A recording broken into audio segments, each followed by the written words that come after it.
This is not the smartest guys in the room. I always wonder, should it be not the smartest guy in the room, not the smartest guys in the room? Well, guys is what we landed on, Tom. So when I'm setting up the room, if someday you see guy and someday you see guys, well, I just haven't figured it all out yet. So uh, I try to cut and paste and set up as many rooms as I can in advance and do it about a month at a time. Go on, Tom. I mean, I think it works for us. We're guys, right? We're guys. There's two of us. There's multiple guys. There's multiple guy, which is guys, right? It's the plural of guy. So that makes sense to me. I think it works. I think it works. We're not the smartest guys in the room, and it could be guys and gals. I mean, I think it's like, often it's sort of a. I think it's a gender neutral, term for the most part, right? Like I don't think people are going to look at that and go like, oh, they're not being inclusive. Like it's because it's about us. We're not the smartest guys in the room. There's other people in the room that are smarter than us. That's the point. But yeah, I think it works. I mean, it's we're just a couple of guys, a couple of knuckleheads looking for to surround ourselves with smarter people than we are. Right. I think that sums it up. That's And pretty we're well said. It's pretty well yeah, I was gonna said, Tom. Thanks. We were talking right before we came on. We're gonna go back to basics a little bit today, right? I'm down with the going back to basics. So Tom has made his bones. I was watching Godfather the other day, and Mo Green says, "I made my bones when you were." So I guess Tom comes from a world of video production, and I come from a world of publishing. So we thought we would share some tips, ask you guys for some tips, and some of the things that have worked for us, haven't worked, some of the things that are maybe could be major roadblocks, things like that. So let's go down that route, Tom. But we got Prof T and Joyce here. Prof T gives us a heart, Joyce in the house, and I think Prof T's written a book. So Prof T, let's say any pitfall that you suggest somebody may avoid, and we'll just keep this going. Hey, good morning. Oh my gosh, thank you. So glad to be here. Can't believe like how time is flying, you guys. Wow, feels like I was just here yesterday with you guys. So, pitfall, I would say for me, I'm a new author, and I learned a lot of hard lessons along the way. Two things I'm going to say. If you have a story, which we all have a story, nobody has the market cornered on you. If you have a story and a burning desire to share a message, I would definitely tap into that creativity and start reaching out to folks like you guys and other people that we all know and love who can direct us. So definitely reach out to somebody for clarity. And then, secondly, make sure you know who you're working with. There's a lot of, I would say, publishing companies, publishers, but you have to know the difference between self publishing, vanity press, and credible publishing companies. And that's where I'm going to leave it at that. I can add a little bit more later. So get advice and make sure you know who you're working with if you decide to pull the trigger. Thank you. This is Prof T from Philly. And it isn't chilly today, you guys. It's nice out. It's Thank you. supposed to be 50 degrees this weekend, Prof T. Yes. When I go to the Steeler game, I will not be freezing. I'll be Woo, woo, woo. cheering. And hey, I just want to say, by the way, Tom, look at this. For anybody who's not on, anybody who live streams or doesn't live stream, now you're going to have to find us on our live stream, because I'm wearing the coolest shirt today, and I want people to find this shirt. It says "Don't Stop Believing." So, and it is a picture of Woo-hoo. it's a picture of Santa Claus. How it says everything we need to say. Julie, I see you. Debbie, you got to go look at the live stream. Check out my shirt today. Don't Stop Believing. I think I got it at, where did I buy it? I think I bought it for about $5. So that's pretty much my budget on if you can get a quality shirt like this that says "Don't Stop Believing" for $5 and has a picture of Santa, you succeeded. Tom said we're going to get back to our roots today. Don't let me get sidetracked. See, that's how quick this room goes astray. Tom said we're getting back to our roots today. We had the idea to share publishing and video tips, and Prof T just shared some tips with us. So we're going to keep that boat rolling. So, Can I ask a question? yeah, sure. So I've got a question for you or for anybody else in the room who's also, I mean, you're the publishing expert, right? But anybody who's written a book or kind of gone through this. So as you know, I'm in the process of writing a book myself. Manuscript is complete. Now we're in the sort of editing process, and one of the things that I'm going back and forth with my publisher on is the subtitle. So, and here's my thing. So my book is about my legendeering strategy process and how to use it to sort of build community around your brand and to humanize the world of business, right? That's my kind of stated mission. And the question is, do I need to use the word video in the subtitle? Because my publisher is insistent. She's not insisting. She's insistent that I use the word video in the subtitle. And I don't know that I have to, because it's about yes, it's about video, but it's about a lot more than that. And I don't know that like people need to know that it's a video strategy going into the like on the cover of the book, right? I don't think that's going to make the difference between who picks it up and who doesn't. So I don't know. What are your thoughts? Okay, And let's obviously, dig into. anybody else that wants to chime in, I'm all ears. This is a I hope they chime open in, Tom. question. So the question is, one, what's the title? You won't tell us the title. You might not yet, but does the title tell them what the book's about? I once wrote a book called Don't Double Bread the Fish. What the heck does that mean? And I thought it was, a cute title. Now, sometimes if you read 200 pages of the book, you'll figure that out. And then it could be this massive, brilliant thing where, like in Red Badge of Courage, you find out 300 pages into the book what that meaning is, and you're like, wow. Or in Catcher in the Rye on page 280, you figure out what the Catcher in the Rye means, and you think it's brilliant. Other times, people might say, I'm not even picking this book up because it doesn't tell me what this book is about. So I'm just going to go to the next book on Amazon that says what this book is about. If you're willing to accept that some of those people that are reading for that might move to the next book, okay. If it's for the art of the title or something like that, then you may go a different direction. Prof T. Julie Joyce, what do you think? I can quickly say just for my book, because mine's a self-help book. It's called The Grid System. People are like, what the hell does that mean? Like, what grid? There's all kinds of grid. So my subtitle is pretty clear, creating more of what's good in your life. So I think it depends on the kind of book, but just the title itself, I think you're right, Tom. And I think you're right. Sometimes people want to know, like, if I pick up this book, what am I going to be reading about? Am I going to learn how to fix a car? Am I going to learn how to become an electrical engineer?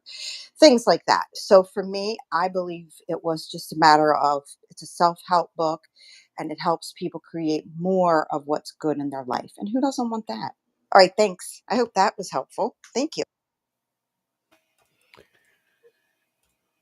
Go for it, Julie. What do you got? I say, okay, so keywords, searchability. Yes, if people are looking to up level their game, if your book necessarily is not on videos and how to create videos, something that is in alignment with what you do and it is capturing the human experience in business. And maybe you could do a play off of something like that in terms of definitely making a strong tagline. If your book's called Legendeering, no one's going to know what that is. But it's really capturing what you do so people can search it and put those keywords, and then making sure that and Dom, I'm sure knows more than I do, making sure that the categories you place it in are appropriate as well. That helps out exponentially. Right, Dom? Julie, I just like everything you're saying, and I jump in. I'm lifting weights on a Saturday, Tom. That's what I do in summer. In winter in Pennsylvania, you can't go out as much, so my activities Oh my switched to gosh. indoor. And I saw Julie was hosting a room on publishing, and such And brilliance. you slayed it in there. I mean, that's the brilliance I like to see from Dom, because he knows what he's talking about and he's Even shy though I about was it. even though I was huffing and puffing, it was still so brilliant, Julie's room, that I had to get myself in there. Hey, back to this. You guys, nowadays, if you look on Amazon and stuff like this, a lot more authors are using what I would call a tagline as well, question at the top of the book. So there is much more where you'll see a subtitle and then a question on the top of the book. You know, is your media serving your purpose? Is your content producing the results you want?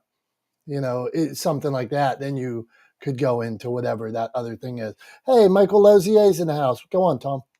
So I want to kind of answer, because there were a couple of questions in there, both from Prof T and from Julie, and I just wanted to clarify a couple of things. So the title of the book is Legendeering, right? And you're right, Julie, like that word doesn't necessarily mean anything to anyone off the bat, right? It's not a keyword. So a subtitle is going to be important for this book, right? Here's the thing, though, is while the book is in two sections, the first part, or two parts, the first part of the book is theory, right? And the second part of the book is execution, but it is not a how-to book, right? And I want to be clear about that. It's not a how-to book, because it gives guidelines and sets guardrails and sort of helps people formulate how to approach creating a strategy like this, but it doesn't tell you step by step how to do it, because because it's infinitely customizable, right? And that's sort of the idea, is you should be creating content that suits your brand and your business. It is not a one size fits all strategy, right? And so there are basically it sort of demystifies and explains the production process, but doesn't tell you like, this is what you do step by step. So it's not a how to. And that's one of the reasons why I'm reticent to include the word video in the subtitle, because I don't want people to pick it up thinking it's okay, this is going to teach me how to make a video for my business, because it's not really. It's going to teach you how to execute a process or a strategy built around video communications, or that uses video communications as its centerpiece, but it's not a how-to book, right? It's not a step-by-step guide per se. So I'll give you a couple of the subtitles we've been kicking around, to give you guys an idea, because I don't mind sharing that. It's not a trade secret, and see what you guys think. So one is so the title is the word legendeering, and then there's kind of two that I like. One is humanizing the world of business through better communication, because I think that's a little bit that does a good job of sort of holistically giving you a sense of what the book is about and what the goal of the book is. Another one is how the simple act of giving can transform businesses into brands that matter. And then the third one is how better video communication can humanize your business.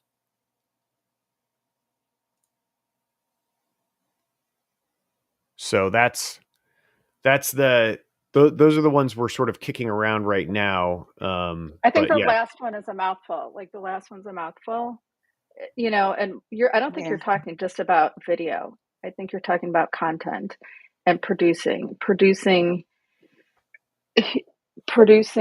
something to bring people to where. So what are you doing? What are you giving these people in this book? Even though it's not a how-to, it is a how-to. I mean, it's an outlining of a strategy, right? And that strategy does have broader application. It is not just a video strategy, right? It's an overall communication strategy. My focus is on video because that's where I cut my teeth. That's my expertise. That's my background.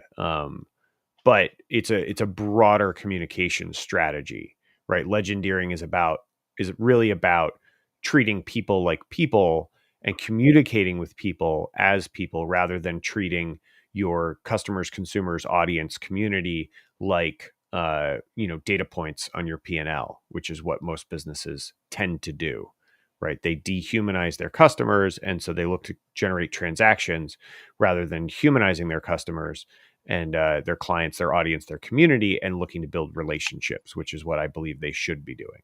And that's what legendeering is all about.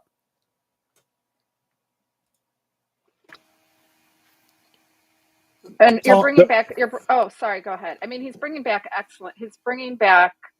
the core of what communication is, sitting around the campfire, telling stories, and it's almost going back to the future in a way. So yeah, I'm digging it, One of my Tom. favorite movies from my childhood, Back to the Future. So I'll take that reference.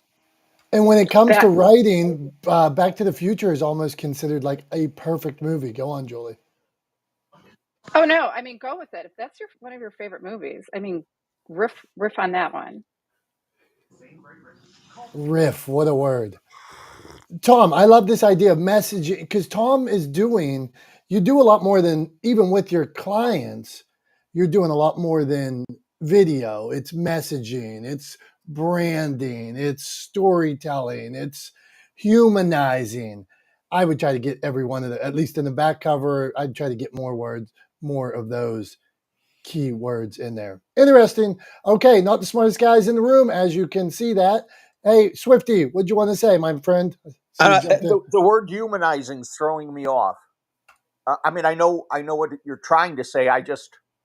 It just almost doesn't seem like it fits in. That I don't know why. I like the second one a little better. Maybe it was because it was a little shorter. Like Julie said, the last one was a bit of a mouthful. But I think you used the word humanizing in the first and the third one, and it just doesn't seem like it fits for some reason. Just my opinion. I appreciate that, Brian. Maybe it doesn't seem like it fits because people don't think businesses should be human or treat people like humans. Maybe it's a cultural comment. Seriously, like I'm not being glib. I mean that. Like it might be that I wonder if that's because culturally we're so accustomed to like businesses being separate from human beings, all while they're all run by human beings and built by human beings and service human beings, but somehow they're separated from human beings, right? And like I think that's a cultural construct that I think we should tear down. Right, and that could be. I guess I came from a time, and again, maybe I'm showing my age, but where there wasn't that separation. Where when I lived in the city, in the city and right outside the city, you did business with mom and pop places, and you did business with, like, there wasn't that separation years ago. I would agree with you. There is more now than ever. I mean, how much more separate can you be? How much more dehumanizing can it be than to order something online, not talk to somebody, not interact with somebody, have it show up at your door? If you don't like it, send it back. I mean, the whole system is dehumanized. So I would say more so now than ever is this dehumanizing of our experiences with business. Yeah, absolutely. Absolutely. I totally agree. I mean, I think it's really been the last 40-ish years that we've sort of seen this sort of trend away from business. And yeah, I mean, it's, I could go into like a whole thing. I don't want to hijack the room going down that rabbit hole because I've got a whole theory behind that too. Because of course I do. No, I get it. But yeah, no, I appreciate it. But I think it's just one of those things. I think it's a social construct that we should tear down. Like businesses are built by humans, run by humans, and designed to help and serve humans. And so we need to humanize the world of business and stop treating people like dollars and cents on a That better balance be sheet. the first line. That better be the first line on your back cover. Businesses are this, run by humans. There you go. All right, not the smartest guys in the room. We got some heavy hitters here. Boom, boom, boom. Joyce, we're talking publishing tips and video tips. You can ask a question or drop us a gem. Go on. Good morning, Tom. This is what I talk about with cannabis. I talk all the time about how it's an opportunity to create a new way to understand business, and the leadership I see with the women I'm talking to are the people to do it because they are caregivers. And this idea that we can form a business that is monetized and provides an income and generational wealth is also caring for the people. It's a flip on how things really work. So I just love your mission, I guess. Yeah, that's awesome. I'm in a book. That's true. I've been encouraging cannabis, and it's an anthology of people in the cannabis industry. And I've also written novels, which I've never gotten published, but I've gone through the whole query process, trying to find an agent, basically trying to find someone who likes me. But I just, publishing and using your voice through words is really important. And I love learning the tips that you give out here. So that is me for today. Joyce will hang out here and I'm sure Tom appreciates those kind words of knowing that you like his mission. Absolutely. Thank you, Joyce. I appreciate that very much. I'm pushing everybody to the live stream today. If you could see the live stream, Tom's cheeks are rosy and red and he's smiling away. So Joyce, we appreciate that. Okay, we're going to meet our friend Julie, then Michael. Julie, give us a publishing tip or video tip. Julie shared a story the other day, and Julie, you shared it publicly, and now I want to share it. Julie had mentioned that she was a trial attorney at one point, and she was so nervous speaking publicly that she actually passed out while she was presenting, I guess you would call that there. And to turn and now be this media guru that she is when she gets on. I had a friend that was actually in person in a presentation that Julie did, and said the room was on fire. The actual room was rocking and the walls were rocking. So Julie, would you like to share a media or publishing tip with us? Oh my gosh, this is like telephone, Dom retelling my story. I was in mock trial in federal court and I didn't pass out, but I blacked out. Like I don't remember anything, and it scared me so much that I just swore I would never speak in public again. Not until 3 years ago, I started doing it. And gosh, Clubhouse really did help me speak, just getting on stages. And then I forced myself to just get on actual stages again. And I can't say I haven't looked back.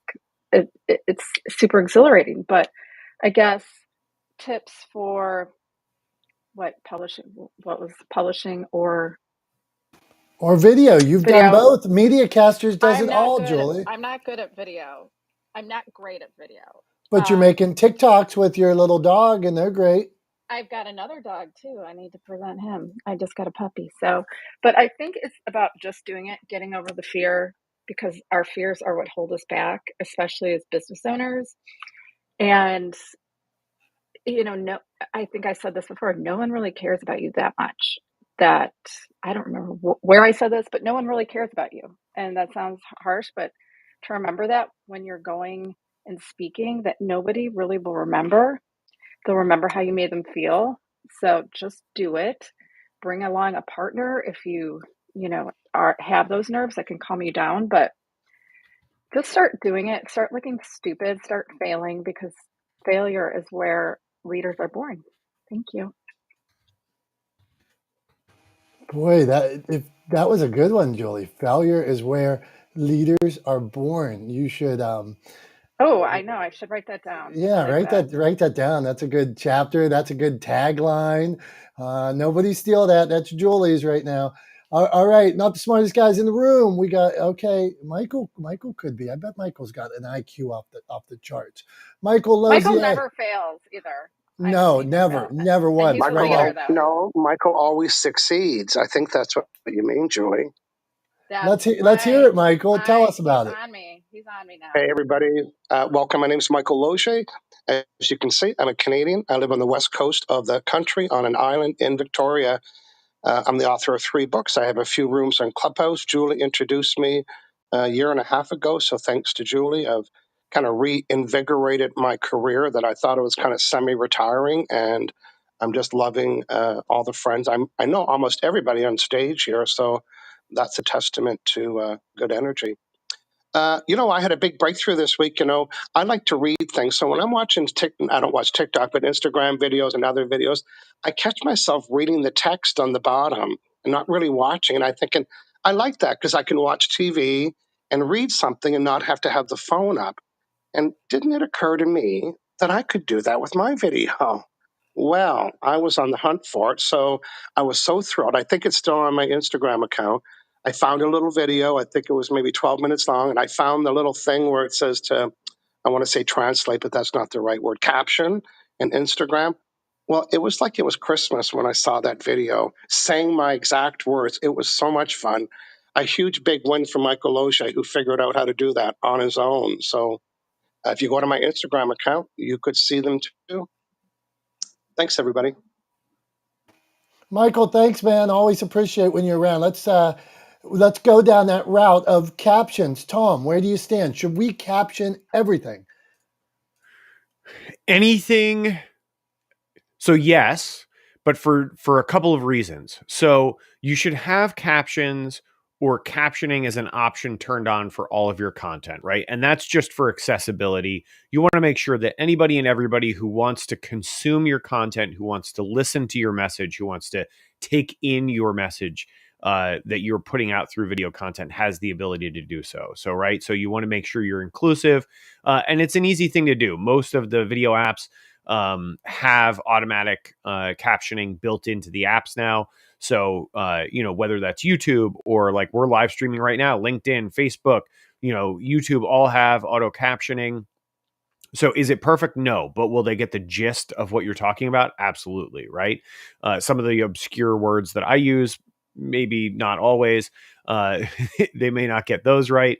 But generally speaking, it's a good thing to do just for inclusivity. The other thing is that if you're creating any content that is going to be consumed or is designed to be consumed on mobile, you absolutely should include captioning. And for those videos, I actually suggest that you don't just enable it as an option, but you actually embed the captioning in the video, right? So like if you go to my Instagram and you see any of the reels that I've done or my TikTok, you see any of the videos there, they all have captioning burned into them. So you can't turn it on or off. It's not accident. It's always there. And the reason for that is most people watch or consume content on their phones with their phones on mute more often than not, right? And so what you want to do is give them the opportunity to see what you're saying, right, in text form on the video, and then give them the option, and they'll take the option if they want to. They'll unmute you so they can actually listen to you say it if that's how they're going to consume it. But for a lot of folks, whether you're, think about this when you're scrolling through your Instagram feed or you're flipping through Facebook, whatever the case may be, you're not on. You don't have that stream on unmuted, right? You might be sitting in a doctor's office waiting for your appointment, or you might be out in public somewhere sitting in a coffee shop, and hopefully you're one of those people that's considerate of your surroundings and you don't just have your phone blasting stuff all the time. So for most people, they consume mobile content on mute. So you have to embed those captions. And then obviously, like I said, the other reason is inclusivity. You want to make sure everybody has the option to consume your content and to get your message, whether or not they have the ability to actually hear what you're saying through the video. So that's my thought. Always caption your videos. And if it's for mobile, embed the captions. Don't even make it an option. Just put them in there, make them permanent. Hope that helps. Absolutely. Thank you, Tom. So On Instagram, you can go over and you can push a caption, and you can create 10 different cool captions. Like it'll be big, little, green, white. On TikTok, and somebody tell me different, or on TikTok, if you push caption, it will actually just caption like it's writing the words like in a Times New Roman font at the bottom of the screen. Is anybody seeing that differently, or am I just not making my videos right? No? You're right from my experience, Okay. Dom. And here's what I do is I just from a visual perspective when I'm uploading a video from a mobile device, say I usually will go to Instagram first. I'll upload that video and then I typically use a downloader, right? Like there's a bunch of websites, a bunch of different ones. You can just Google it. You'll find an Instagram video downloader, right? Just Google that. And you copy and paste the link into the downloader. You download that video back to your phone from Instagram. It won't have like the Instagram tag on it, but it'll have the captions or any titles you embedded or any graphics you put on it, right? And so the beauty of that is you can then take that same video that have saved to your phone and upload it to other mediums with the captions you like without having the Instagram logo burned in, which obviously TikTok doesn't like, Facebook doesn't like. Well, Facebook doesn't mind as much because they own Instagram, but TikTok in particular really doesn't like.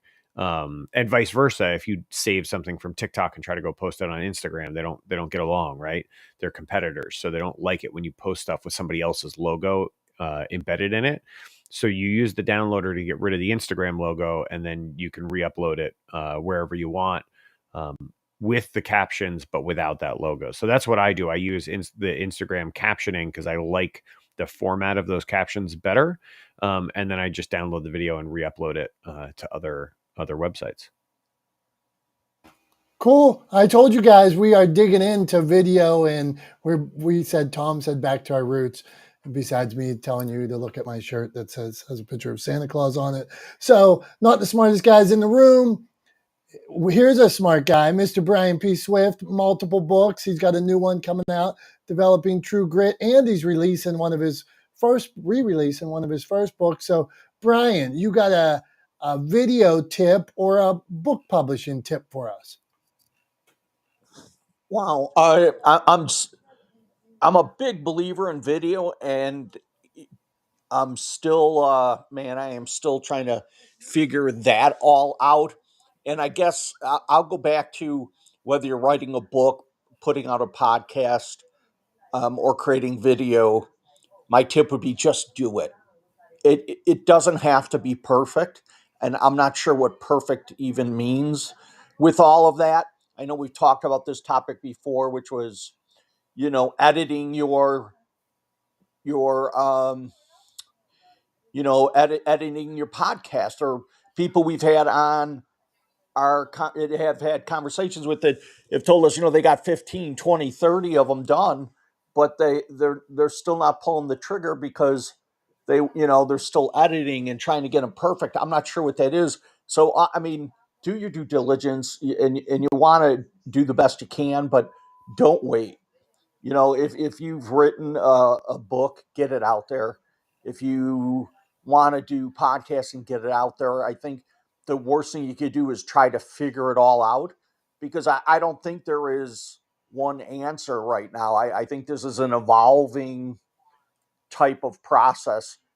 It isn't book writing. I'm sure it isn't video. It definitely isn't podcasting. So as it evolves, there's going to be more questions. So if you wait to find out all the answers, you're just putting things all unnecessarily off. So just jump in and do it. Do it. Put the fear aside and do it. That's my tip. I'm complete. Mr. Swift, love it. Love it. The Nike slogan, just do it. I'm a believer in that as well. My thing on the just do it is start small. Start with maybe that means Googling, like Tom just ran a marathon. Maybe the first thing you could do is Google running a marathon, or get out and take a walk, or start the process. Do something that you can move it forward. rather than the first day going out and trying to run all 26. How would that go, Tom? Yeah, if you went out and just tried to run 26 miles without building up to it, one, you wouldn't, and two, you would almost certainly injure yourself. So, trying to do too much too soon without enough preparation and training and experience can be a very dangerous thing, whether you're trying to run a marathon or trying to create content or video for your business. The thing that I would expound on that Brian just said was this idea of perfection, which I know is something that I've talked about in here before as well.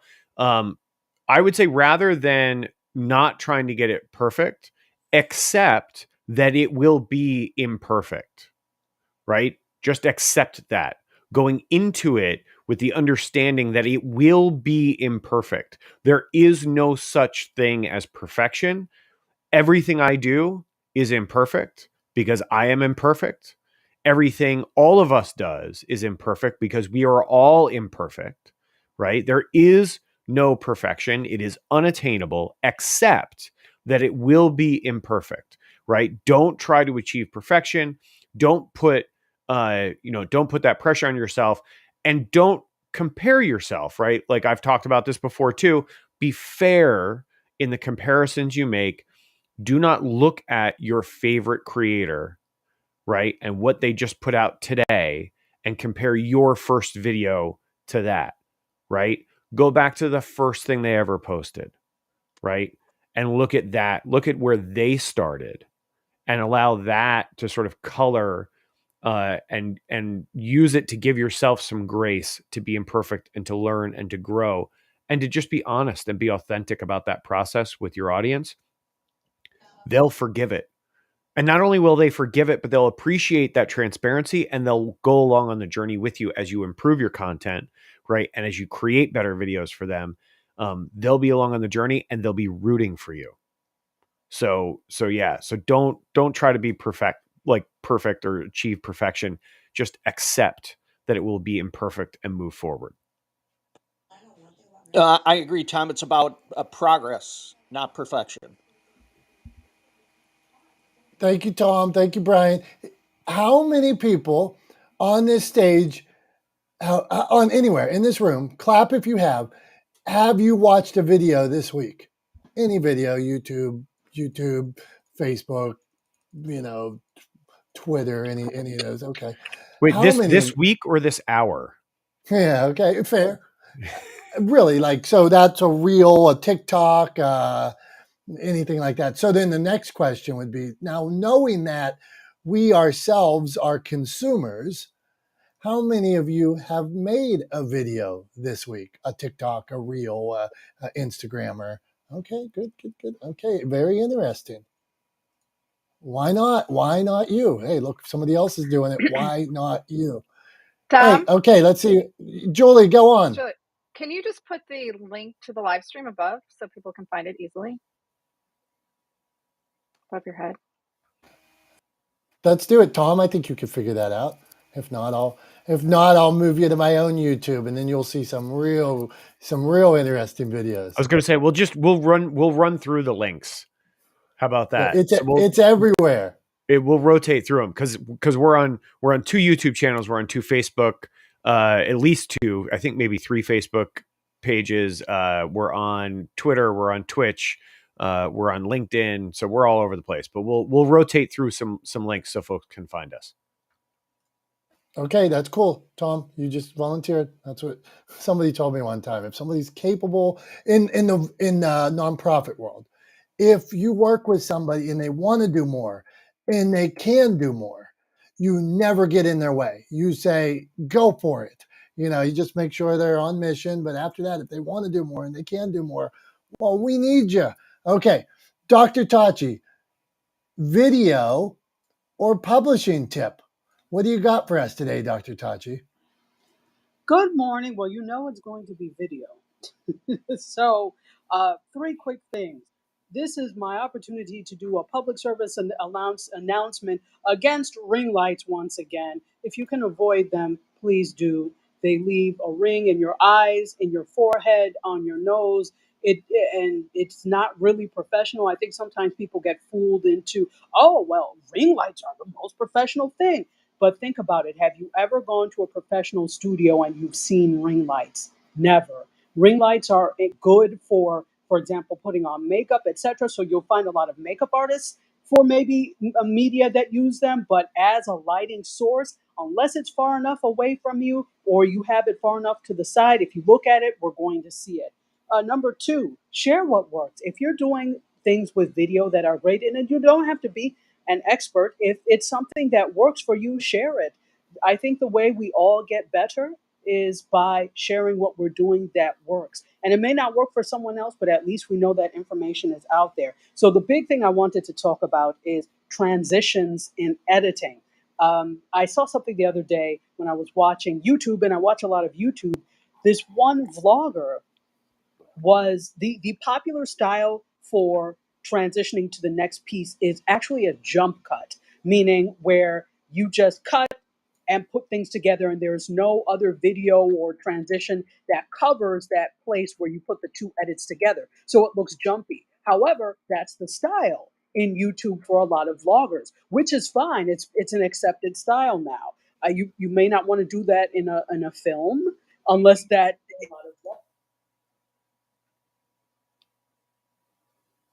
Dr. Tachi, you cut out. You're killing it. So I hope you come back. Turn your mic on and off. Man, go on. I'm digging everything she's saying And here. oh, okay. Where one shot flows into the other, dissolves into the other. I, that's not the best idea. And this is why. Because it indicated that there was a passage of time.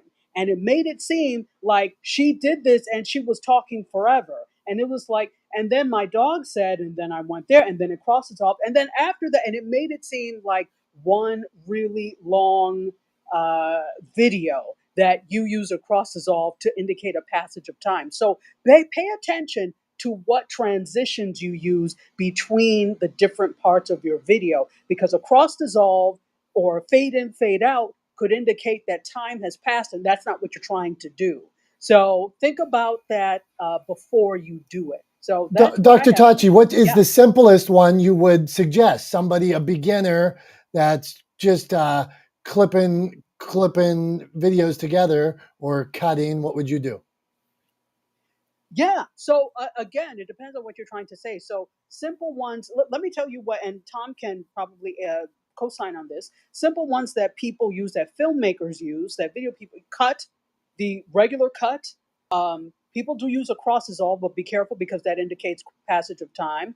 Fade in, fade out. So cross dissolve, cuts, and fades are the three ones that are typical in terms of that. But just use a simple cut. I will say this though, when you're cutting, if it's a YouTube style thing, that's fine, where it's a jump cut. But if you don't want it to look so jumpy, what you need to do is have either some video to cover up where, or a photo or something to cover up where that jump cut occurs, or make the actual size of the video different. And you can enlarge what your video looks like so that if you have a place where you have to jump, keep it the same, cut on both sides, and then just enlarge that piece of video so that your eye, the viewer's eye, is not going to be thinking, oh my gosh, it's a jump cut, because now you have a different size video. So it just looks like a regular cut or transition. Does that make sense? Or not? Dr. Tachi, this is Okay. absolutely fascinating. And I just want to say, when I think about this room each week, it's like the content like that you guys are bringing that makes me excited to come back. I'm like, damn, I took notes. So absolutely, Dr. Tachi, go on. So I just wanted to jump in. Obviously, I'm going to co-sign on what Dr. Tachi just said. I couldn't be more excited that with her public service announcement against the use of ring lights. I can't tell you how many people excitedly tell me that they got a ring light only for me to turn around and look at them and ask if they're doing makeup tutorials. And they look at me like, huh? And I'm like, because that's what ring lights are designed for, right? They're designed for product photography and makeup tutorials. And if you're not doing one of those two things, don't use a ring light. So, because it's not what they're for, right? You're using the wrong tool for the job. It's like trying to put a screw in with a hammer. It just doesn't work, right? So love that, appreciate that. And then in terms of the editing, I definitely agree with what Dr. Tachi is saying, is be cognizant of the types of transitions you're using, use them with purpose, make sure that you like, look, we all have Google in our pockets, right? So like do a little Google research.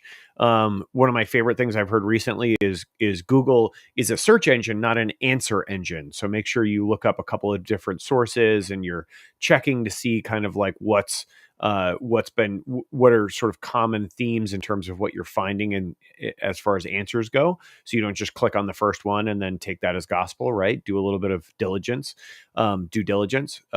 So remember, it's a search engine, not an answer engine. But do a little Google research, find out what kinds of transitions, what different types of transitions are available to you based on the kind of editing that you're doing or the kind of software that you're using, and then how best to use them and what they're designed for, right? And then the one thing I would say too is if you're editing a piece that where you're going to use coverage, right, which is what Dr. Tachi's talking about when she's saying you use like another piece of footage or a still image or something like that to cover where the edit is, we call that coverage, right? When you're using coverage, look up J cuts and L cuts. Just Google that. Those two things, J cuts and L cuts. They're two very simple editing techniques that are designed to help you use coverage well and effectively, right? So just very simple things. You can do them in any editing software. If you're using coverage, you will also have the ability to use J cuts and L cuts. Look it up, use them, and stop using jump cuts for everything, right? Jump cuts are fine when they make sense, but stop using them for everything. Like it's just kind of lazy. Just my opinion. But yeah, I love the I love the teardown of the ring lights, man. They've been the bane of my existence for like 3 years. Hate them. I hate them so much. Professionally, I've used them one time for a very specific stylistic shot that we were doing. I've used a ring light professionally once in my 22-year career in production. So just gives you an idea of whether or not it's the right tool for the job most of the time. Well, there goes our sponsorship from ring lights. So let's keep this train moving. Okay, not the smartest guys in the room. John, my friend, we're talking video, we're talking publishing, we're talking storytelling. We need a tip from you or a question, my friend. What tip would you give to these other people that are out there doing it? What are they doing wrong? What are they doing right? What do you think, my friend?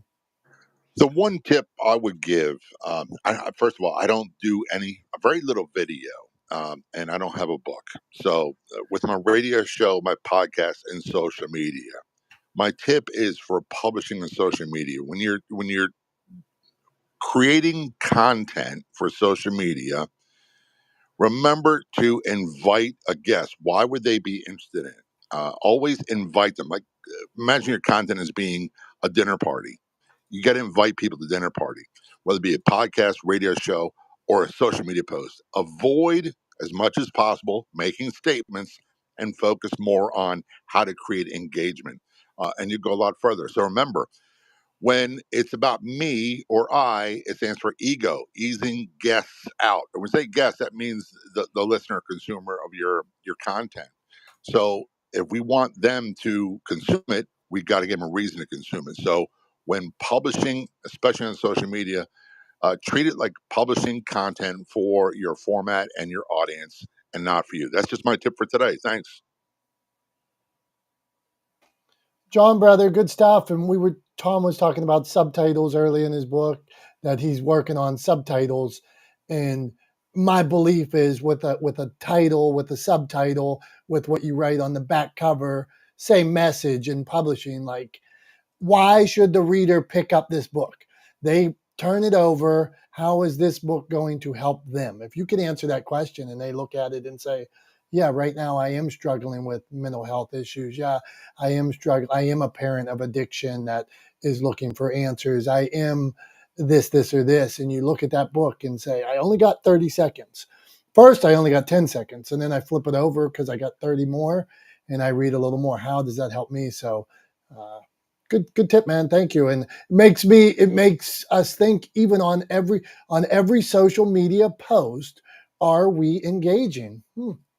Leading, asking a question, getting them involved with that content. And I know you do a good job with that, John. I notice when I'm looking at, like, you're telling about what happened with the officers and things like that, I see, man, I need to read this.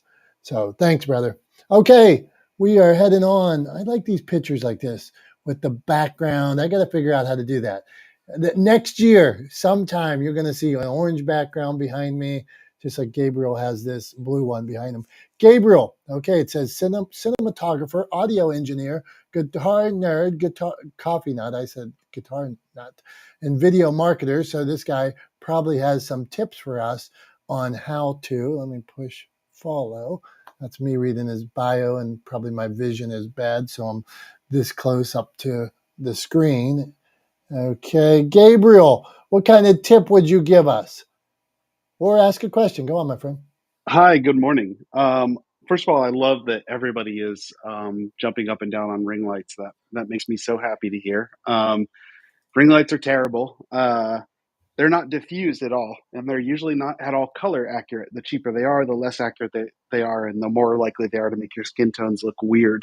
There are so many good, inexpensive alternate options out there, edgelit LEDs, or just getting a small a small COB light and using a bed sheet. I mean, you can diffuse light really easily for not very much money and not very much more than ring lights cost. But all that said, my big tip is that 50% of all video is audio, at least 50%, if not more. So much as a content marketing creator, so much of what I see that separates really good content from really poor content is in audio. It's one of the first ways to tell whether or not somebody is a pro. So many times you see somebody show up with, a Sony mirrorless camera and the little Rode video mic thing that goes on the camera, and they're interviewing somebody who's 5 feet away, and it sounds like it was filmed in a bathroom. It's a big echoey mess because they are not correctly miking the person. I'm actually, along with a cinematographer, I am a pro audio engineer. I have record credits. I've worked with pretty high level artists. And so when I go out and capture video, I always use a boom mic, always use a lavalier as backup. But just basic audio principles. There are so many easy ways to mic people in video or mic yourself. Even a good just lavalier mic hidden under your clothes can work wonders. Even if you're just filming on a phone, like you're filming for your reels or something. There are lavalier mics. Rode makes one that can plug into your iPhone. There's lots of different ways to go, but proper audio is so important. And again, is one of the fastest hallmarks of whether or not somebody knows what they're doing. All right, I got to jump on this because I couldn't agree more with Gabriel. First of all, love that you also hate ring lights. But also, I know I've talked about this in here before, but I actually had this question posed to me, like, what is the first thing, if I'm going to spend money on improving the quality of the content that I'm producing, what is the first thing I should spend money on? And my answer was a microphone. If you're going to spend $50 or $100, get yourself a microphone, right? Get a microphone. And then the other thing to always remember is that with microphones, proximity matters, right? If the microphone is, like Gabriel was saying, 5 feet away, 10 feet away, people are going to sound like they're at the bottom of a barrel, right? Like they're shouting at you from across a giant bathroom, right? It's going to be super echoey, hard to hear, hard to understand, and no one's going to watch it or listen to it, right? So proximity matters. The microphone has to be close to the person that's talking. You could get we could get super in the weeds on like, different microphones, the pickup patterns of those microphones, when you should use them, et cetera, et cetera, et cetera. And I'm sure Gabriel could school all of us because I'm not an audio engineer. But I've been in the video production world for 22 years, and basically, I can't tell you how many times producing a television show where my first concern was whether or not we had good audio, because I can cover up problems with video, but if we don't have the sound, if we don't have the conversation, if we don't have, like when we were doing when I was doing the Coast Guard show, if we didn't have the radio communications or the intercom communications inside of the helicopter, it was a lost cause, right? But if we had the audio, we could always build the video around it, right? So I 100% agree. If you're going to spend any money on creating content, on improving your presence on video, online, any of those things, on improving your presence on Clubhouse, right? Get yourself a microphone. Gabriel's got it right. Audio matters a ton. Yeah, it's so important. A lot of people do ask like what microphones to get, and I always tell people the same thing. One of my big clients for video content is a guitar brand, and constantly you'll see people in the comments go, "Ooh, what microphone is that?" The microphone is not the difference between good and not good. Having a good microphone, any good name brand microphone, is great. The difference is where you put it. Where you put a microphone matters 100 times more than what it is. I can record vocals and guitars with it, any good quality microphone. It's just where you put it. The types of microphones and patterns and all that, yeah, I can go in the weeds on that stuff all day. I just got back. I was filming at the Bluebird Cafe in Nashville, shooting some content down there. But I mean, I've shot stuff in hotels and factories and on city streets and all over the place. And where you place microphones matters so much more than what they are. And then things like setting correct input gain, making sure you're capturing loud enough without having input gain cranked so that you're recording everything in the vicinity of what you're filming. All that, just again, that stuff is so much more important than what the microphone actually is. Gabriel, man, you are absolutely killing it. John, Dr. Tachi, Brian, loving the space. We went from audio to video, publishing, just talking with experts. Thank you, Julie and Joyce and Prof T. Let's keep this rolling. I'm enjoying it. I'll tell you, about 5 years ago, let's say I started making like YouTube videos and stuff. I used to hold my phone up, and I still do from times, because I think there is a value in holding your phone at times. Just turning that phone around, make the video, talk into it, whatever. But one of the things when you said like $50 mic, I bought a $50, $150, I think it was 50. I was going to say 50 or $100. It was a Logitech mic, lapel mic. And for the first time, that lapel mic allowed me not to be, it was wireless. It allowed me not to be connected with the phone. So then I could be further away. I could do more things. I could shoot a basketball. I could play a game with my daughter. And it allowed so much flexibility. And now I notice when we're like filming for other stuff now, the hire, when I'm not doing it, they seem to quickly put the lapel mics on when they're recording, so, or else you see the boom mics or something. But I notice everybody's got the lapel mics, the higher the level of production. So that's what I'm seeing, Tom. What do you say?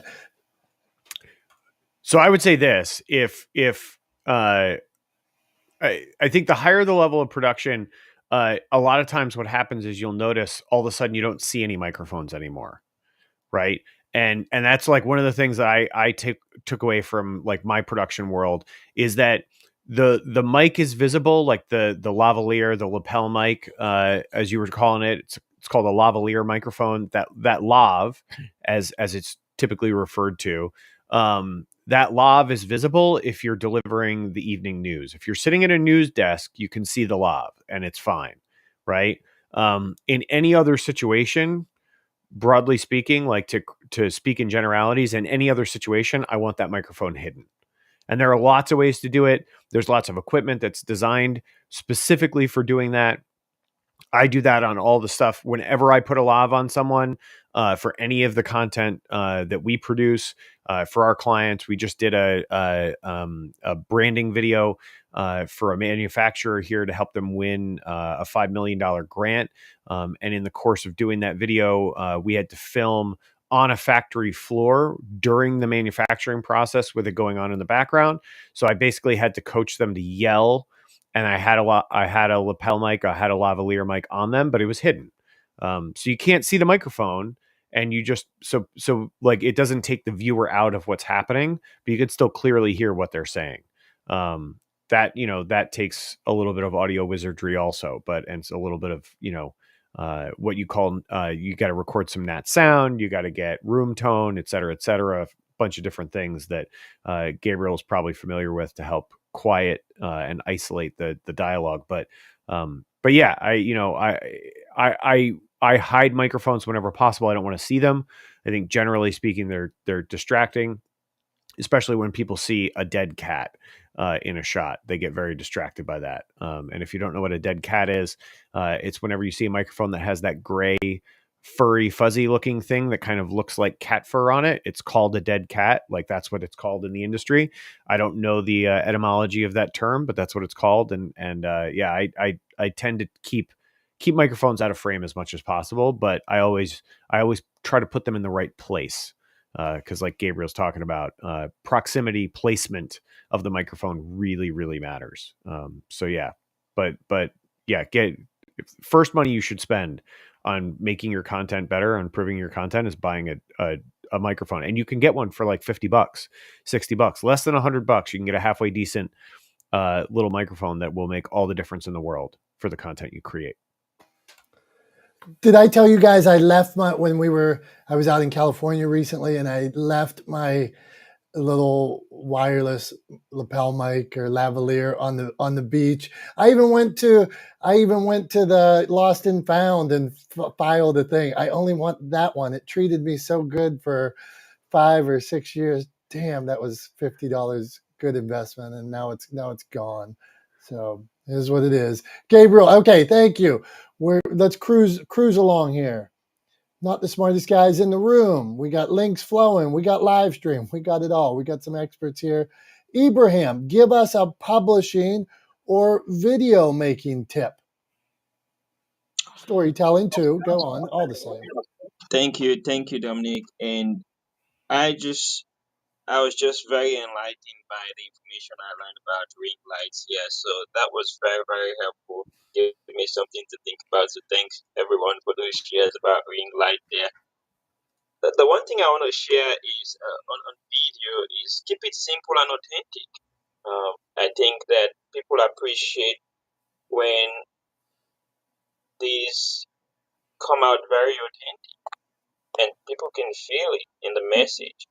It doesn't matter where you are for the most part or what resources you have. If you can give it the best, give it all, give it your all, and be passionate and knowledgeable about your topic, your material, leaving the value that people want. One of the best examples that I like to share is Dr. Tashi's videos on Instagram, and it just comes out so real. And the live that she does sometimes in the car while she's driving, or it just comes out so real.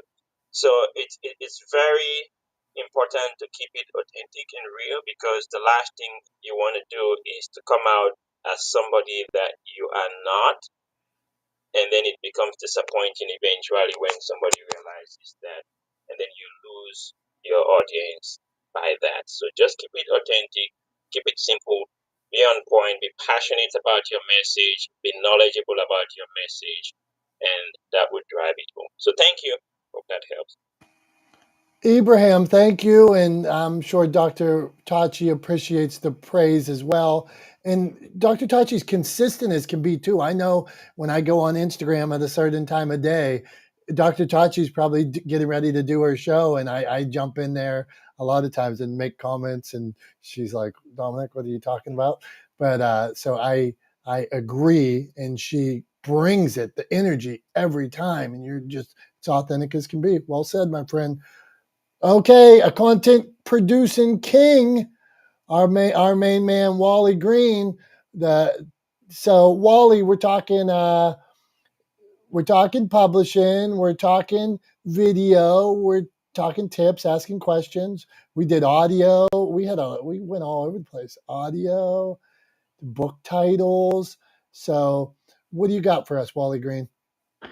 Hey man, what's going on? It's great to be here. And please do not mention the word ring lights anymore. It makes me cringe. Just the thought of a ring light makes me cringe. So don't mention that word anymore. Keep it on the hush.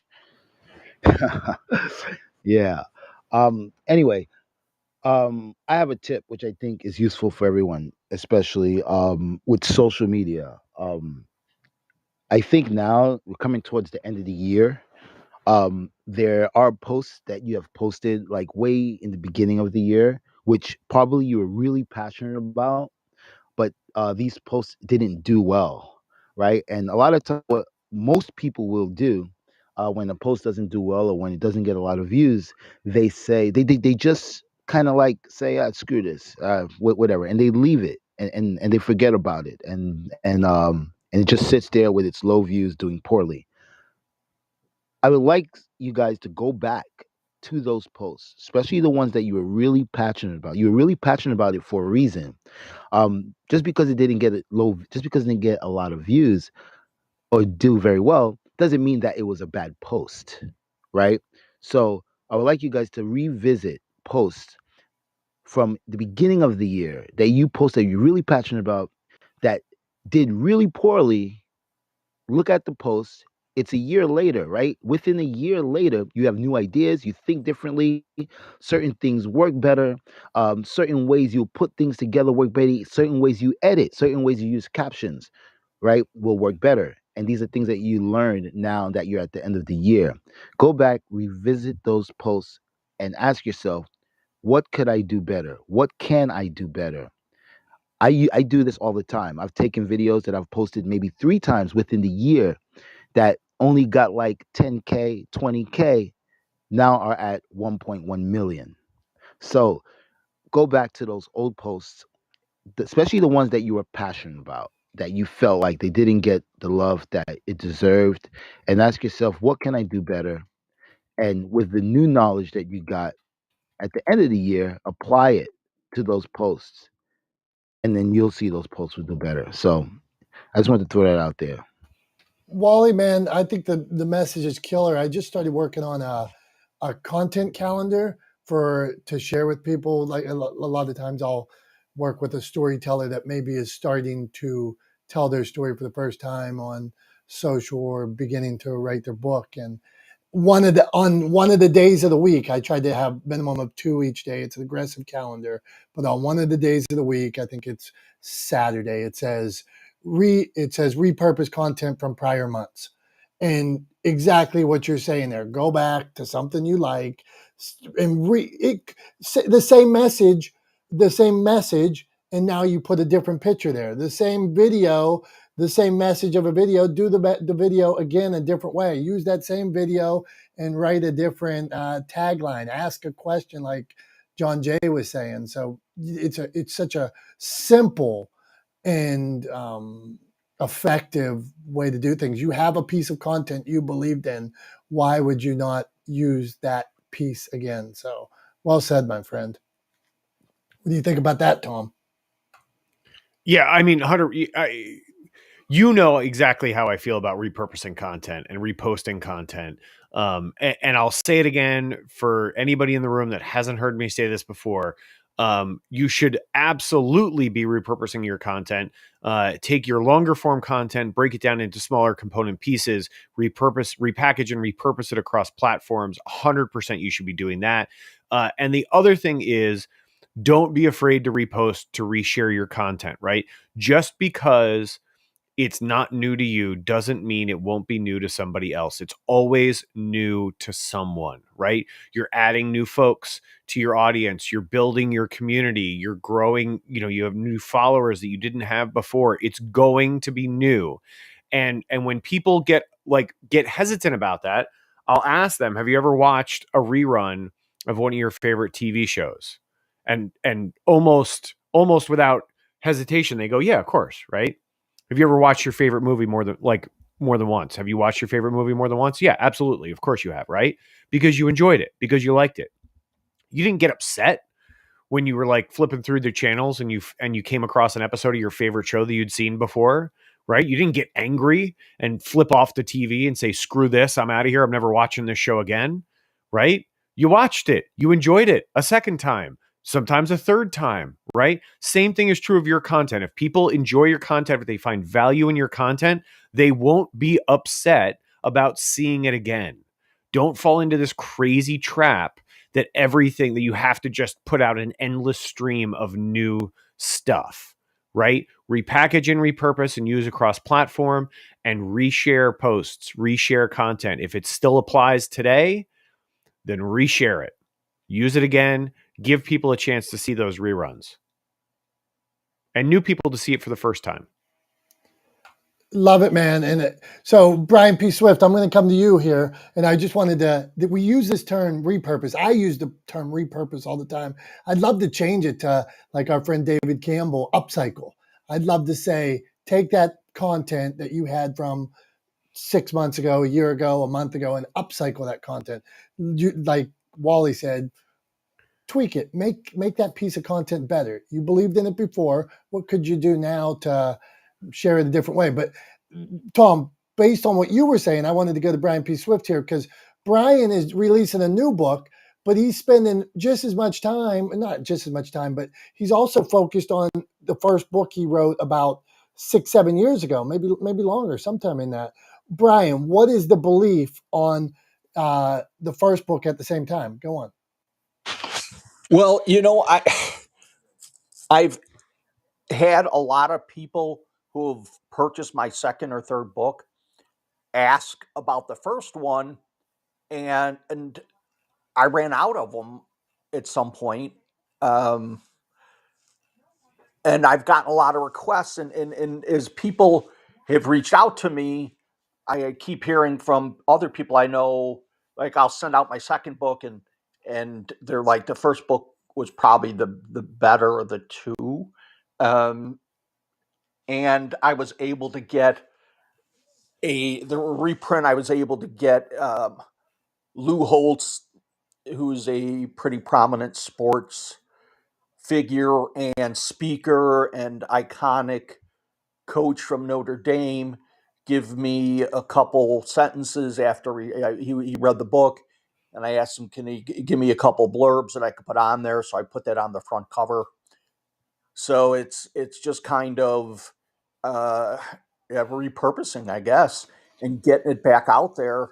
Um, and I guess I probably sold more of my first book than I did any other book, which I keep going back and trying to figure out the why that was. But it's kind of going back to your first baby, like, for those of you who wrote books, you know what it was like to open that box when your books came that first time.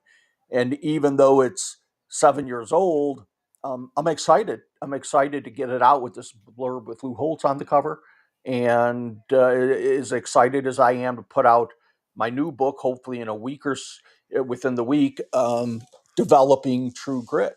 So yeah, repurposing, and like you said, upscaling. That's to the point made about taking your old content that didn't do well. I totally agree. I mean, that's part of the process, right? The getting, not perfection. It's about progress. And what we've learned now, I definitely would go back and change some things on some posts from 2 years, 3 years, 4 years ago. So, if you look at it that way, you've got a lot of content. Most of us probably have a ton of content. If you go back and I'm new into this game, so I'm sure people like Tom and maybe Julie and you, Dom, who've been in the game longer than me, have crazy amounts of content to upcycle or upscale. So I'm complete. Thank you. Thanks, Brian. And I wanted to point that out just because as we're talking about like content on social media here, here's a guy with a book that you can go back to the book and repurpose the book as well. And he's saying the book's not dead. You see a guy like Robert Kiyosaki 30 years later still selling Rich Dad, Poor Dad, or Brendan Bouchard does videos on whatever he's doing. You see 9 videos a day on the same piece of content. Well, because he believes in it, it's quality content, and so they keep putting it out there. Maybe they reach somebody new. So thank you, Brian. Hey, Gabriel, you clicked. What'd you have to say? Yeah, I this is such a good topic and such a powerful topic, and it kind of dovetails into what the room was on kind of when I entered earlier. And you can use, you know, I think so often people focus on making a piece of content. Their goal is to make a video, and they should be thinking about making a campaign. And that's something I talk with about like clients all the time, especially like brand clients where they're starting at zero with video and they've not done video before. You can plan out your content, meaning a video, and then if you plan it out correctly, you can at the same time be making loads of supportive content for campaigns, for social media, for smaller, shorter form videos. There's so much opportunity to do that out there. So often, if you remember, I don't know if you guys did this, but in 6th grade, we had to do like a writing test, and they teach you like how to outline a paper for the first time, how to outline the topics and then all the subtopics. If you look at a video like that, a piece of content like that, and take your broad subtopics and make those your main piece of content, and then your broad topics and make those your main piece of content, and maybe mention those subtopics as part of your main video. But then while you're mentioning your subtopics, just be thinking about, oh, I could take this one subtopic and just add a few more lines here, just flesh it out a little bit. And I could take my broad 2-minute video or 3-minute video and then have a bunch of 30-second videos to support this in the months to come. So I'm doing that with a client right now, literally just talking about, I'm doing some work for Petco, and they're talking about like, hey, these are things to do if you're adopting pets, and then there's things specific to cats and things specific to dogs, and it's just in the planning. It's really easy to do.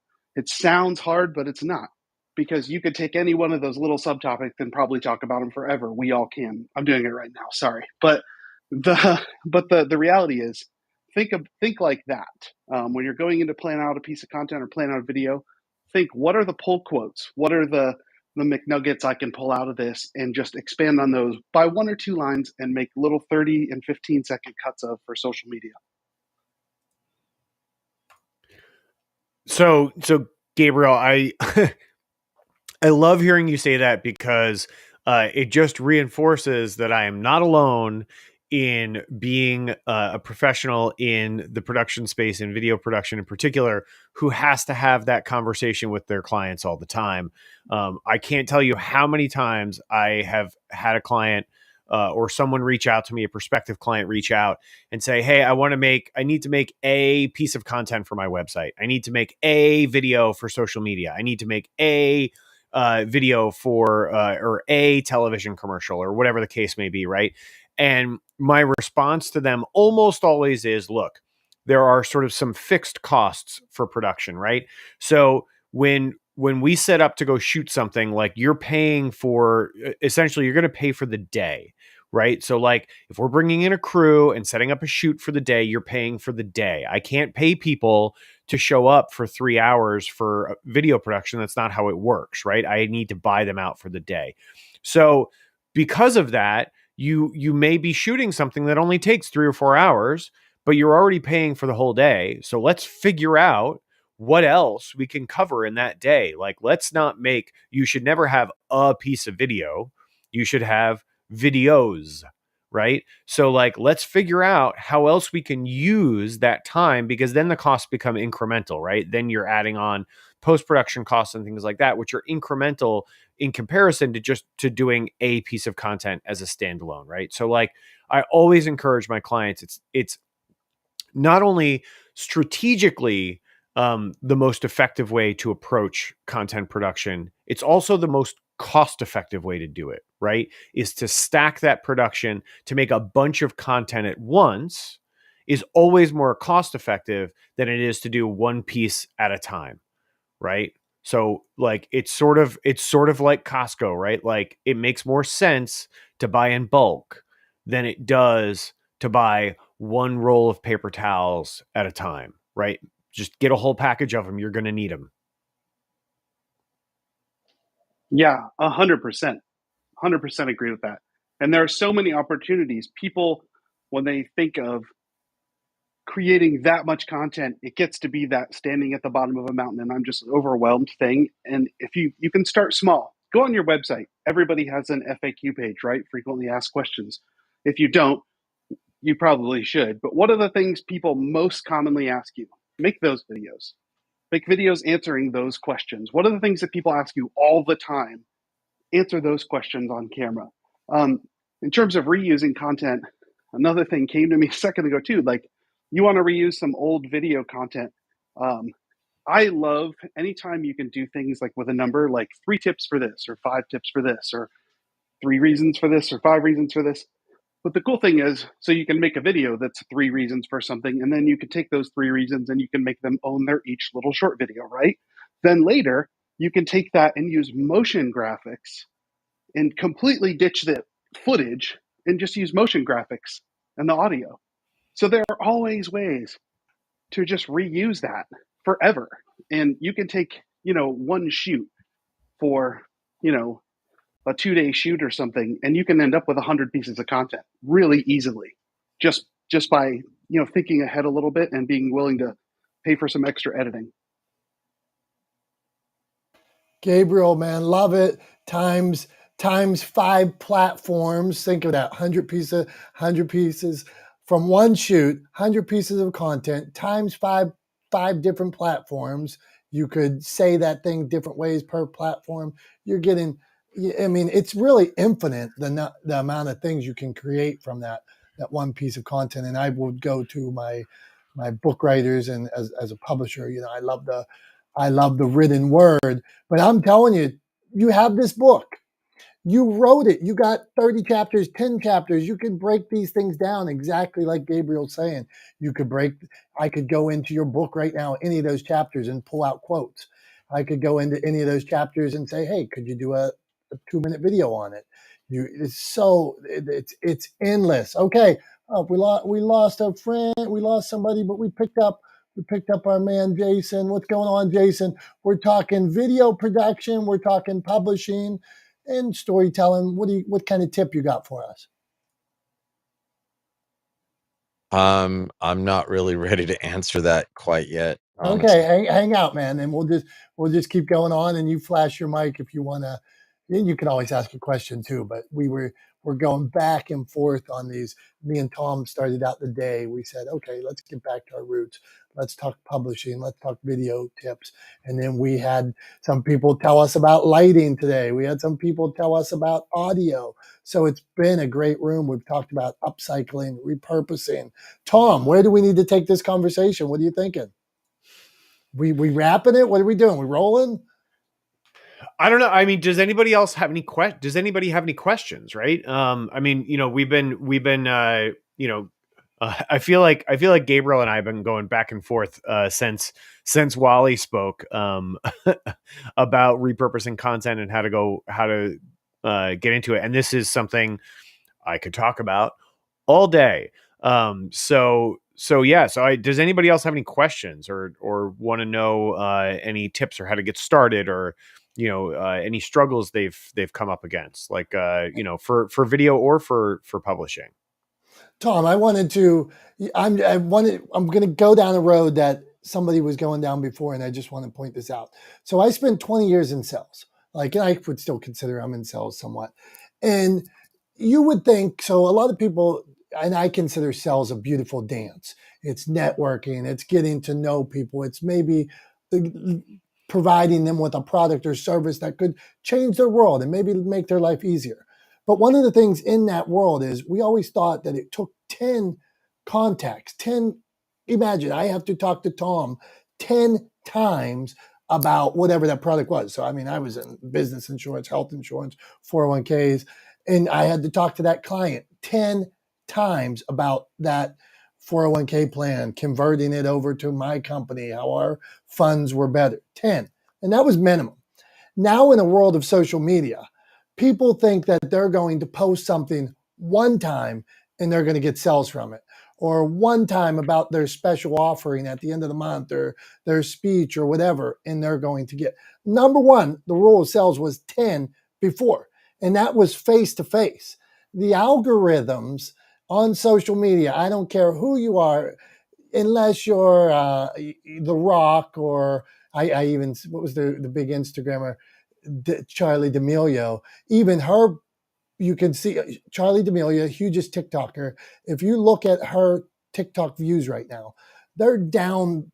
Like, she used to get, if she had, let's say she had 100 million followers, every video got 50 million views. TikTok was basically allowing 50% of her content to go through when she was their number one person. Now it's nowhere near that number.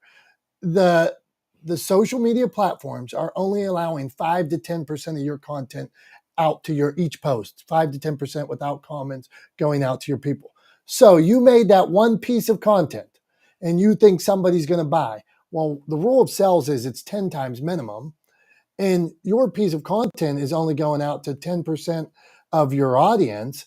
So you need to contact 20, 30, 50, 100 times before somebody's going to make a move based on what they see on social media. So that, well, I posted 5 times. I just got started. I'm not seeing anything yet.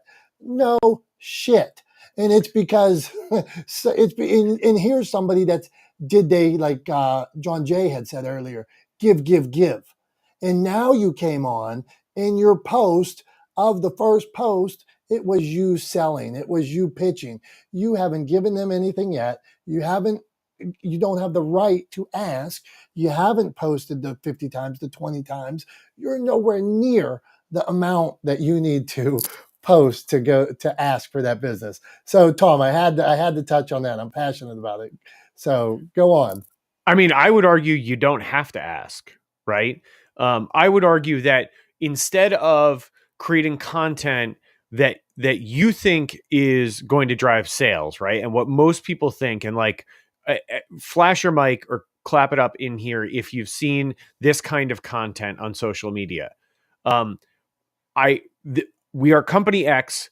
This is what we sell. This is how much it costs. This is where you can get it. Right? Who's seen that content on social media, right? Does that content work on anybody? Probably not, right? Or not very many people, because it's not about the audience at all, right? It's all about the business. They're not trying to develop a relationship, right? Sales is all about relationships, right? They're not trying to develop a relationship. They're just trying to create a transaction, right? They're doing the video equivalent of putting a pack of gum next to the cash register, right? They're trying to get you to make an impulse buy. And often it falls flat. It fails because it doesn't do anything for the person. So I would argue you don't have to ask. What you have to do is deliver value for your community, deliver value to your audience, tie that value to your brand, and that will provide them the opportunity to reciprocate that value back to you, right? To follow the law of reciprocation and get that value back to you. And of course, I could spend an hour just talking about the rule of reciprocation, but trust me, it's real. It exists. It's embedded in all of us, and people will follow it if you give them the opportunity. If you deliver value to them first, if you give to them first, and then give them the opportunity, provide them an avenue for them to return that value to you, they'll do it. They'll create opportunity to do it. And they'll do it either by becoming a customer or advocating for your business, helping you build your network, deepening their relationship with you. They'll do it in a variety of ways. But yeah, don't miss the boat. It's not about generating transactions. It's about building relationships, right? And Tom, I want to follow up on that. It's Go ahead, man. give. It's give with no expectations. You're not keeping score with each person. Tom's out there giving. Like the year that he spent on Clubhouse, give. He didn't say, now I'm going to try to turn this business on. It's time for me to ask Wally. Time for me to ask Wally Green. Wally, buy something, because he gave long enough. Now Tom wants you to buy. No, you just give, and you do good, and good comes back, right? I've changed my tune slightly on that based on a conversation I had with an old friend of mine recently. And he sort of pointed it out. He was like, no, he's like, actually, you do have an expectation when you give, right? And your expectation is there. I actually have two, right? One, I expect that when I give to someone, it will make them feel good. And I expect it will make me feel good to help them. So I do have expectations when I give, but those are my expectations. My expectations are that they will feel good and I will feel good as well as a result. Right.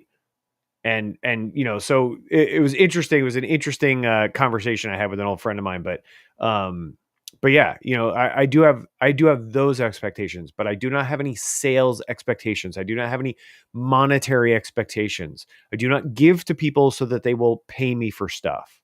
I give to people because I genuinely want to help. And nothing gives me more joy, more pride, makes me more grateful than when I do help someone. That is the best feeling in the world. And that's what I'm after. I'm not after money, right? I'm after a fulfilling, happy life, right? And that gives me the most joy, the most gratitude, and makes me the most fulfilled. So that's why I do it. That's I beautiful, think Tom. Go on, Gabriel. Then we'll hit Julie I think Rock. that's such a Tom. I think that's such a good perspective, and I think it's so interesting. I absolutely love / am stealing your analogy about the video equivalent of a pack of gum next to the cash register because I think that's fantastic. A lot of what we're talking about, I come from a marketing background, and a lot of what we're talking about is purchase intent. People developing purchase intent. That doesn't mean necessarily buying something, but what it is about developing the intent to interact with a brand or a product or a service. And the more times people see something that is of value to them from that, the more likely they are to engage with it. I think it's great to not have a monetary expectation of things. A monetary hope is certainly valuable. The other thing in marketing you'll hear people talk about a lot is the 80-20 rule. I think, 80% of your content being things that educate or entertain as opposed to selling. And it's really kind of more like 90-10 in most markets now. So a lot of times the content you're making is there to educate your audience or to entertain them in some way, to give them information or to make them feel uplifted, or bring them into your journey, things like that. The other thing I kind of wanted to mention as we're talking about this idea of creating all these different pieces of content and what this all could mean is if you are somebody who makes content for other companies for a living, um, looking at it from this angle is really important because you're also creating work for yourself. When I go into pitch a company, or Tom probably goes into pitch a company, and we're talking about making all these different pieces of content, we're road mapping how much work we're going to have for months. And you're making yourself valuable to them by helping them develop a strategy, by helping them see, oh, I can do so much more here. I think the cool thing that I found, like with places like Clubhouse, is being able to help people on here. And I've never, I'm sure like Tom, I've never solicited for like clients through Clubhouse. But the cool thing for me is when we get to talk to people and help them get ideas and help them develop their own roadmap, help them develop the idea of, okay, I can make this. These are all these things I can talk about myself or my brand or my company to help educate and entertain, potential clients and things like that. And I think it's so much fun to be able to help people figure out how to grow what they're doing. And, helping other people be successful is is kind of a joy in and of itself, and that's why I joined the platform too. So I'm 100% with you, and I love everything you just said, Tom. That's a sign off. Thank you, Gabriel. Appreciate that, man. Tom's smiling ear to ear here. So, Julie Rock, where do you weigh in on all this? How you been, my friend? I'm doing great. Thanks for having me up. Good to hear this conversation. Yeah, I'm just listening in and thinking like, where is social media really getting me? I think for me, I know I'm posting, right? But my sales or my connections, I need to be doing one to one if I'm going to sell any of my services. So, I'm using social media as a way to gain credibility in my brand. But then as far as me, making those connections, I think it's more one-on-one conversations with people and just catch up calls with people that I know already that I've done work with, or have people introduce me to people that, potentially need my services. So it's something I'm just thinking about as you're having this conversation. It's like, how much time are you putting into these social platforms? And I use LinkedIn as my main one, but thinking about some of those other ones that are not really doing much for me. So thanks for. I would just my hope is that my authors, whoever or anybody I'm working with, would look at social media as a way to network, as a touch point, as a way to be in the vortex awareness. I'm out there. We know that a percentage of the population is out there using it, and I like to say, if a tree falls in the woods and no one hears it, does it make a sound? So sometimes if your consumers are out there looking for the content like Julie Rock produces, or they're out there looking for something fun like Wally Green shares, and you're not there, well, then are they going to find that message from somebody else? So I consider it just a touch point, just a awareness. And I want to just touch with this story. One of my authors the other day, he's releasing a book right now, and we're talking about social media, that kind of thing. And he starts looking at the analytics, and I'm like, hey, you got to watch those analytics. You got to watch those analytics. They can hurt your feelings, make you sad. And he's like, I'm glad you said that. He said the other day that somebody reached out to him that hadn't liked a post they were connected with. They hadn't liked any of his posts. They hadn't commented. When they reached out, they said, hey, I see you're writing a book. And then they got into talking, and the person became a client of his. So he says they were aware of me. They knew about these updates, but so he called them the silent. He had a better term than I can think of it, but the silent. I won't say silent majority or silent whatever, but that are really checking out your post. They're not the silent. I'm going to call it. We gave Julie took a subtitle before, Julie Loken, so I'm gonna call it the silently engaged. I'm stealing that for something, but that's all I got. So I'm wrapping. Tom, I hope you're ready for a wrap up, because that's all I got. I'm done talking. I got no more. So thank you everybody I for was going being. to add in, but it's all Yeah, good. no, hold on, man, Jason. I'm done. That doesn't mean you're done. So you do your thing, and then we'll go to Tom. Go on, Jason. I was just going to say, there's lots of parts of social media, and I think that in my experience, um, a lot of us are trying to figure out the best part of getting the attention to fulfill our purposes, in which we create social media for, and the other part to sales. Before you can really create the relationship is based on you're getting a repeat, visitor. That's where a relationship really benefits, is when that, the person on the other side, who you have a piece of information, you have a service, you have a product, you know, it adds to their experience of whatever they want for. Like, I was a waiter for, 15 years, and a lot of times I would hear the customers come in and complain like, I'm sick and tired of fettuccine alfredo, lasagna, and whatever. It was an Italian restaurant, and they always liked me because, hey, I'm really curious about the menu, and I'd like to have an experience. And they just straight out sometimes tell me, because they would know me for a while, and that's where the relationship come. And they would bring friends in. They're like, hey, check this guy. He knows his food. And I would just say, you know what? Let me ask you a few things about yourself and just tell me what you don't like. You know, do you hate onions or what? And then I'd be like, okay, so here's what we got. You know, this is something that I just tried the other day, or I had the other day.